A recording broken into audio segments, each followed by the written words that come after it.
Do you get uneasy while looking out over the great infinite ocean? Does the thought of being on a boat make you anxious? Have you ever thought about infinitely falling into a dark abyss of unknown horrors? If you answered yes to any of these questions, you probably should not play this game. This game is really not for you, and you'll have a bad time. Death in the Water 2 is a first-person survival sort of horror sort of arcade shooter kinda. It blends the lines of a couple genres to create a unique and interesting experience that I don't really think you can get anywhere else. You play as a nameless diver who is investigating supernatural events to boats and planes. Upon investigating, you discover that some of the wildlife will get rather agitated when you're around, and this leads you on a fascinating quest to find out why. The game is broken down into about 16, 14 levels, depending on how you count it, each of them self-contained. This is not a free roam, this is mission-based, although you do unlock free roam later. You'll have a large arsenal of equipment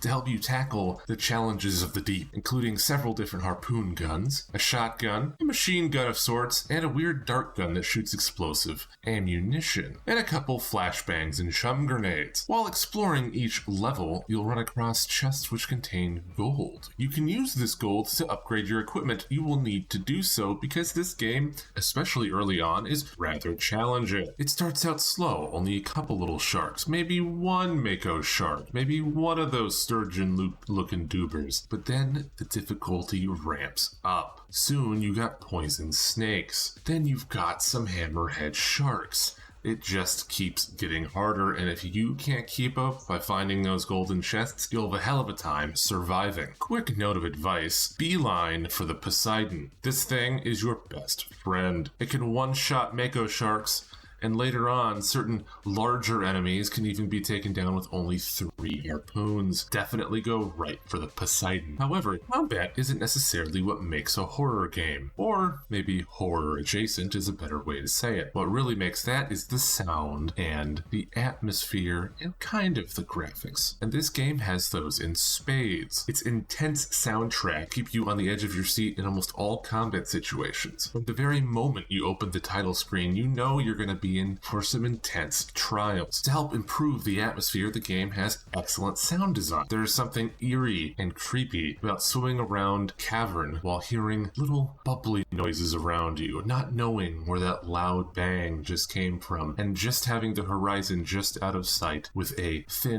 layer of watery dust in front of you. Some of the most terrifying encounters in this game are after combat and you're exiting a cave to find a nice open area to suddenly have a large predator staring at you and coming right at you through the dense water. To that end, the game has excellent particle effects and special effects overall. A lot of this is used to cover up for the fact that the game's graphics are okay. They are attempting to be photorealistic, but they in fact are not. This is less of an issue because you can barely tell when you're playing it, and again, all of the other effects on top of it really mask it. You really have to slow down and look at the roses, so to speak, to actually see that the graphics are just sort of fine. And most of the time in Endless End story mode, you're not going to have the time to do that. You're pretty much only going to have that luxury in free roam. The story is one of the more interesting aspects of the game and was surprisingly good, like a 6 or a 7 out of 10. It wasn't anything incredibly memorable, but as a device to move the game forward, I felt like it did a very excellent job, and I was incredibly curious to see some of the secrets that lay farther on in the game. Now, is it fulfilling? No, not really. It kind of falls off, and especially the last couple missions are good, but not great. But you do find out the mystery, and you do put it to rest. Initially, I was going to critique the length of this game, because, well, it's mission-based, and there's only so many missions, but for the price, it's perfectly fine. And, as I came to find out later on, some of these missions are incredibly difficult, and will require several attempts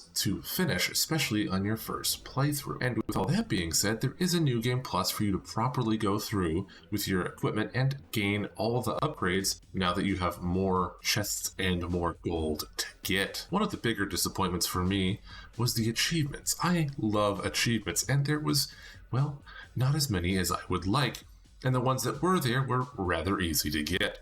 One thing I will specifically say is that the game should have level-based achievements. There are several instances throughout the world when you're exploring a level where you can find some sort of painted on thing on the wall or some ancient ruin that is actually not applicable yet to the thing you're currently doing because you're not supposed to be there, and you get a comment by your observer who's talking to you. That should be an achievement. You should be able to find the secrets within the level early, because usually they're the secrets of the next level, and get some achievements for them, but that's not in the game, and I think that's rather disappointing. With all that being said, would I recommend this game? Absolutely. If you're into the underwater genre, it's a buy immediately. If you're not and you're only slightly interested, I would definitely recommend waiting for a sale, and it definitely earns a place in my archives. With all that being said, I really appreciate you stopping by, and I hope to see you again. Have a lovely day, and I'll see you later.